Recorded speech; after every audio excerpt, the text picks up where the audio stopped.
sun. Given ang GS, 2.1. Outer table is 20 feet below the sun. And the ground surface. The saturated unit weight of clay is 1.1 pound per cubic foot PCF. And pound per square foot PSF. The sun below the water table has a unit weight of 1.8 PCF. The sun above the water table has a moisture content of 20%. After drying, the sun has found a dry unit weight of 92 PCF. Determine the effective stress at the mid height of the clay.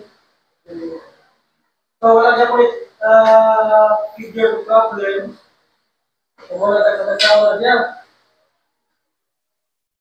Sentence. The clay layer 25 feet thick.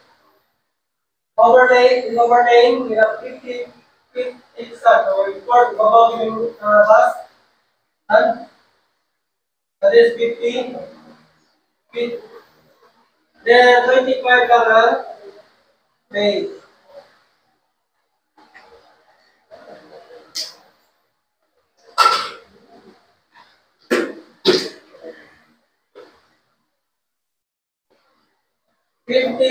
feet, 25 feet. This is of course sand, and this is clay. Then given ang GS 2.71. The water table is 20 feet below the sand surface. Okay? 2050 ha, kung 15 is almost katuman. Kasi kami, natin ang water table. 20 feet. Mahina ni. 20 feet, 30 feet. The saturated unit weight of the clay is 141 PCF. Namasak, hindi na. Hindi na mag-compute. 141 PCF. The sand below the water table has a unit weight of 1.8. So, ubos sa water table. Unit weight saturated of sand 1.8 PCF. The sand above the water table has a moisture content. So, that's a moisture content rate 20%. Unlike sa problem kanina, nag 100% yun saturated. Pero kanina, 20 na lang yung pabilin.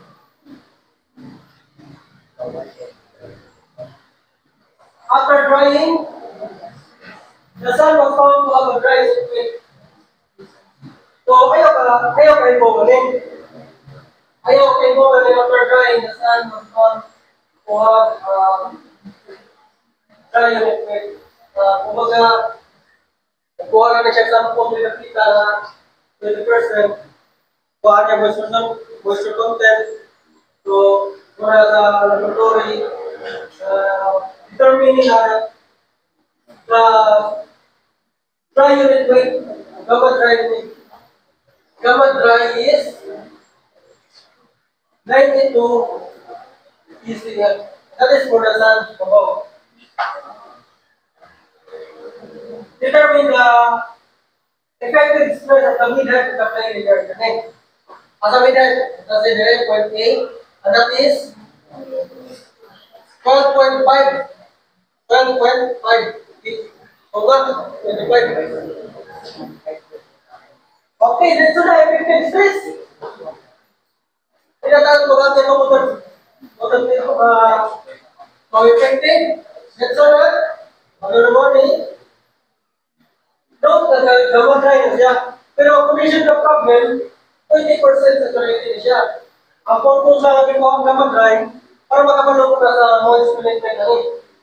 So, sa ito ay para masolve lang yung moist unit weight given ang gamma dry. 1 plus MC.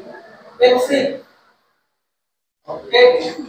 So this is 22. 1 plus 20%.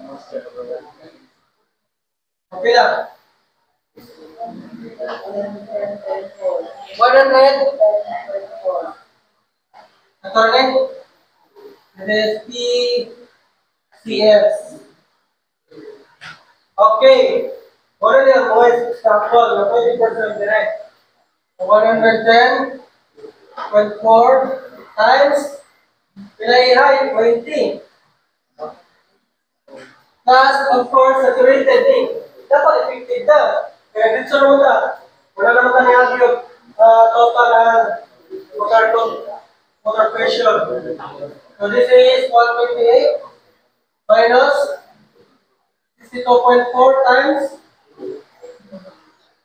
30 plus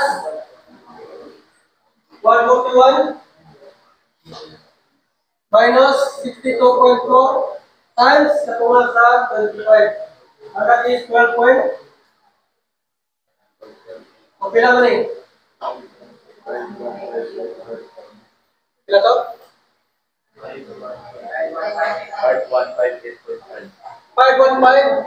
58.5. PSF. Nakalimot sa PSF, PCF. Ano ba bali? Ratio ng PCF.